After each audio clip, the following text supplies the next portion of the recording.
Mr. Tickle and the Dragon by Roger Hargreaves.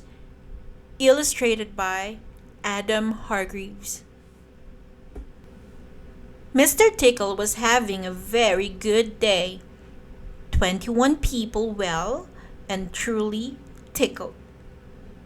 A very good day indeed. But when he arrived home, he could not believe his eyes. "I can't believe my eyes," he said to himself. "Somebody has burnt down my house." Mr. Tickle's house was gone. All that was left was a smoking charred pile at the end of his garden path. There was more smoke rising from the end of the lane. Mr. Tickle set off to investigate. The smoke was coming from Mr. Funny's shoe car. Or rather, it had been his car, but all that remained was a burnt shoelace. Mr. Tickle could see another spiral of smoke in the distance. This time it was Mr. Clever's house, and very nearly Mr. Clever by the look of him. "I just got out in time," said Mr. Clever. "There can only be one culprit. It must have been a—" But Mr. Tickle did not wait to hear what it must have been. He had spotted the signs of another fire and was determined to follow the trail. It was a long trail which led from Mr. Chatterbox's burnt-out phone box to Farmer Field's burnt-down barn, and on through wilder, bleaker land up into the mountains. Soon it began to get dark, but Mr. Tickle continued to climb higher and higher.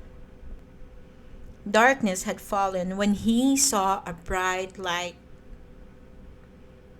In the distance, there was a cave emitting a red glow.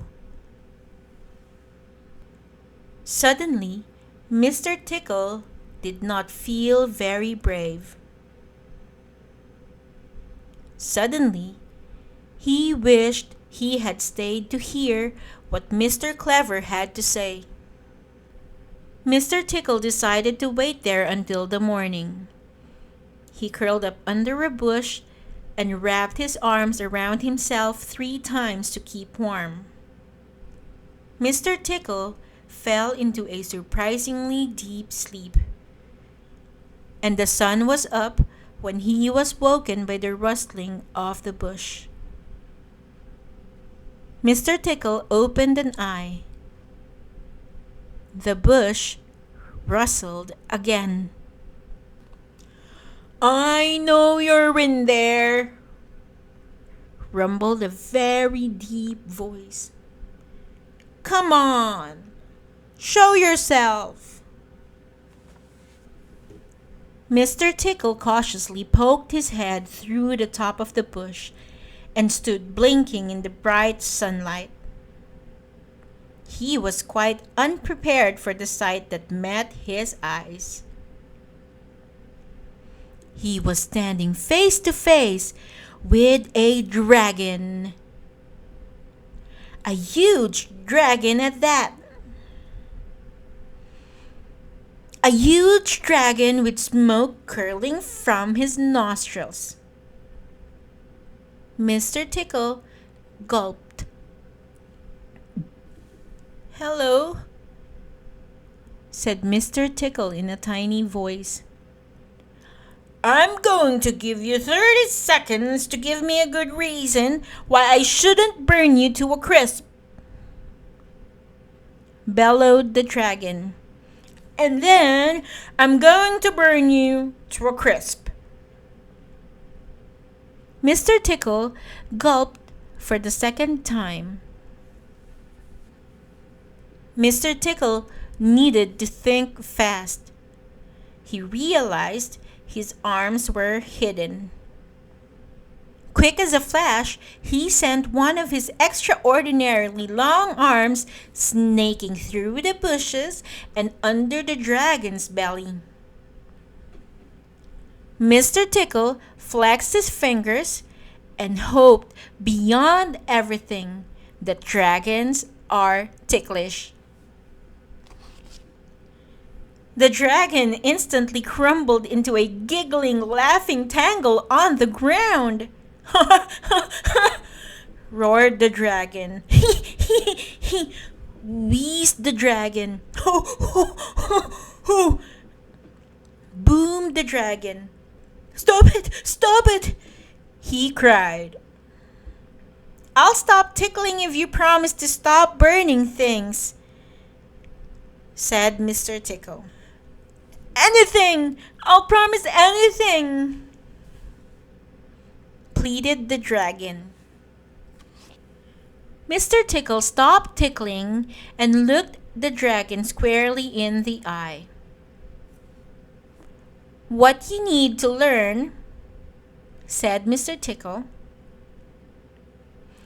is to put your fire breathing to good use. You should be using your extraordinary skills to make people happy.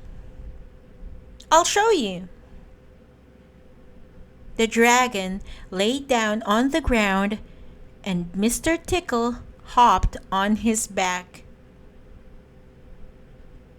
Then the dragon shook out his great wings and took off, circling high over the mountains and swooping down to the distant valleys. They flew lower and lower, passing over barns and cottages. Look! Cried Mr. Tickle. It's little Miss Splendid's house.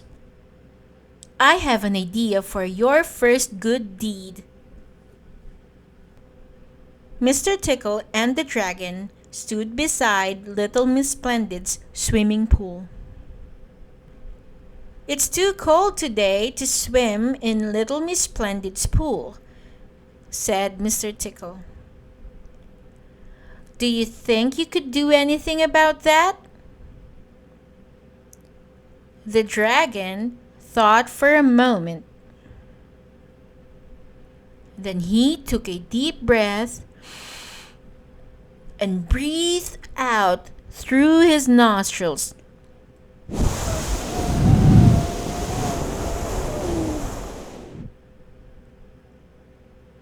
Flames licked across the surface of the swimming pool.